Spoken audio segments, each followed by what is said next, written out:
Áno. Masáž prostaty. Dostala som zo pár otázok za ten posledný mesiac, že či počas tantra masáže je možná aj masáž prostaty. Tak áno, je možná aj masáž prostaty, takisto masáž konečníku, rozety, pretože nie len to, že v celom tele môžeme cítiť rôzne stuhnutia, najčastejšie kríže, ramena, hlava, ale aj v oblasti panvy a zadku je mnoho miest, ktoré sú stuhnuté, ktoré zadržujú stres a napätie. A taktiež aj v oblasti konečníka a aj zo spodu vlastne v oblasti panvy je mnoho stuhnutých miest a žiadna iná masáž sa tomu proste nevenuje poriadne.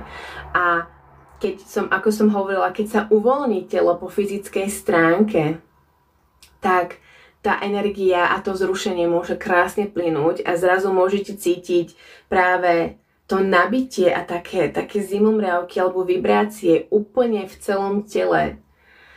A takisto aj oblasť konečníka, rozety a aj análu vlastne vo vnútri, aj prostaty, tak keď sa to uvoľní, tak vie priniesť mnoho krásnych pocitov.